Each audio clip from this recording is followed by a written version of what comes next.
Hi, this is Chris Costello, and I've teamed up with Michael Senoff to bring you the world's best health-related interviews. So if you know anyone struggling with their weight, with cancer, diabetes, ADHD, autism, heart disease, or other health issues, send them over to Michael Senoff's hardtofindseminars.com. So Todd, great to have you with us this morning. Oh, thanks for having me. What is going on in our society?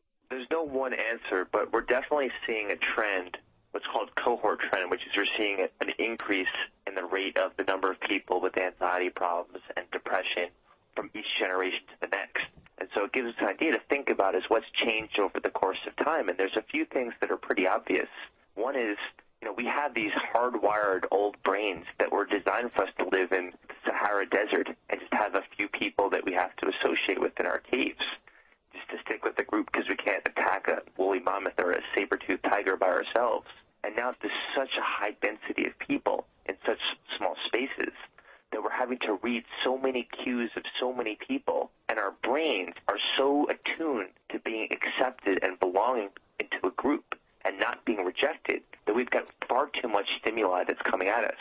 And so it's very easy to imagine that our brains are sort of whirling around too quickly, and it's easy to get anxious and start worrying about the future and really ruminating about all the things that we do and we might have done wrong. For the first 10 or 15 years that email became popular, there was this idea that this will make people less socially skilled, they'll be less adept at having intimate relationships, and we're going to see an increase in divorce rates and parentless children. And the more recent research is showing that it actually has the exact opposite effect, is a lot of these mediums are actually enhancing people's social skills and improving their intimacy as opposed to getting in the way of improving social skills. The one problem that does make people more anxious, and this is pretty clear, is because we're always wired in with our iPhones and our cell phones, is that we're never really off task. And so the real lack of balance between the boundaries between work and play and family and all these different areas of our life we care about, everything bleeds into each other, and that's too much information for us to hold on to. What's important is that we believe that there are people that are going to care about us if we have something positive that happens in our lives.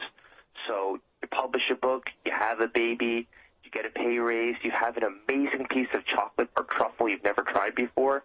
The fact that someone's actually going to listen and care about that story, and that someone will be there for you during those difficult spells when you're not funny, you're not entertaining, and you really don't feel comfortable in your own skin. The important is not how many people you have or the proximity. It's the belief that you have those people there that would support you and would listen to your stories. Twitter might be one of the worst in terms of creating a feeling of belonging, and that's because the sheer number of people that ignore anything important you have to say is unlike any other medium that we've seen in technology. I was hitting sort of one dimension, which is the idea of kind of feeling like you're connected to other people. But if you want to satisfy your desire for novelty, to gossip and be a peeping Tom and get into people's worlds, your greatest resource that you have at your disposal is your time and energy. And the problem is that most people don't spend it that wisely because they don't realize that it's so limited. In terms of whatever we attend to becomes our personality, becomes the meaning in our lives. And most of us don't think of it as a currency that we use. And so when you collect thousands of people that you follow on Twitter or thousands of people that you email, as opposed to focusing what you just described of, I'm interested in sort of what Larry King is doing right now. It's very laser-focused attention. That's a really wise use of your currency that you have. I really see a lot of people now spending a lot of time on the computer and not really connecting in their communities. And I'm just wondering, is that partly why we're feeling this isolation, this anxiety that a lot of people are struggling with? I'm not sure I would blame it on curiosity for people's anime and loneliness, but you bring up a really good point, which is you have to be as disciplined with your attention as you would in terms of dieting or trying to add muscle to your body. This is something you have to practice on a regular basis. The idea of being open and curious, taking off our blinders and our expectations and our worries and looking at things as really are in the present. This is an effortful endeavor, but the more we practice, the more we become used to using this mindset, and we start to realize how much beauty and intrigue is around us. But what you bring up a good point, though, which is most moments of being curious add nothing to our well-being. For me, I used to be a massive fan of Kurt Vonnegut, so I'd love for finding little nuggets of information about him. And it would not add an iota to my well-being.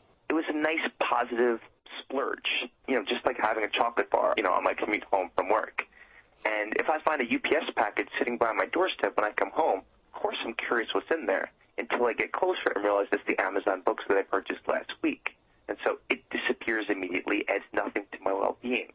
So it's really about discovering what are your passions, your interests, your values, and that's where you invest your attention in. That's where you're going to get the reservoir of pleasure and meaning that's going to have that stickiness to it. And now, in your book, Curious, you've written basically that being curious is a book about living a life that matters. Now, why is being curious a central ingredient in a fulfilling life? Well, one thing is we have to explore and discover things and learn about ourselves.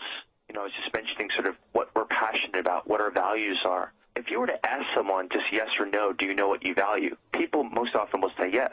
When you ask for details, you find that people really don't have an inkling of what's the foundation if everything was taken away from them and they had to rebuild from start. You think of these survivor games. What would be the foundation that you make your decisions of what you devote yourself to? Is your community important to you? Is your family important to you? Is achievement important to you? Is leaving a lasting, significant contribution to the world after you die, is that important to you? Discovering the truths of the universe? Trying to get your hand on some of the mysteries there? These are a lot of different values. We can't invest in all of them equally. We all have our different profile. So discovering these things, discovering what our strengths are, how to use them, how can I figure out ways to apply them into my everyday life? Just to give a personal example is, one of my personal strengths happens to be authenticity. I'm very playful. I use profanity all the time. I use sex and drug analogies all the time in the classroom. And I realized is that I'm not going to try and be whatever a so-called professor is supposed to sound like. My objective, my value, is to teach the children that I work with how to be flexible, creative, innovative thinkers. That usually means disagreeing with what I have to say and challenging me on a regular basis. So there's a lot of tension that comes there. But I realized is that that's me, is that I like that playfulness. I like the sort of these violent arguments we have in the classroom, and I have no problems when hot-button issues are raised. But if the dean or the president of George Mason University was to sit in my classroom and hear me cursing in the classroom, I'd probably lose tenure. But you know what? I have a feeling that those kids learn a lot more because there are no really clear boundaries of what you should do, but what's the best way of helping you learn. I try and teach them from the get-go. Just because I'm a so-called expert doesn't mean I know anything. You should be questioning it. Punk rock ethos.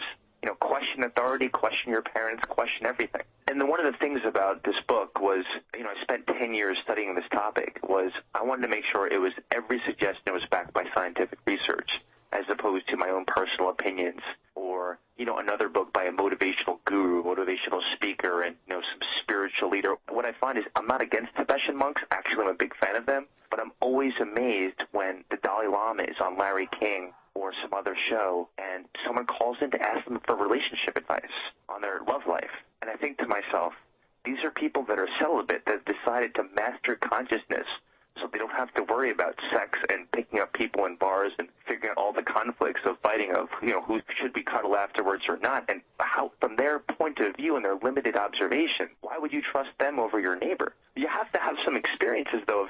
Part of it is trial and error is one way of learning, and this is an important process of discovering of what are the things that I care about. Hi, it's Michael Senoff with HardToFindSeminars.com. Thanks for watching this video.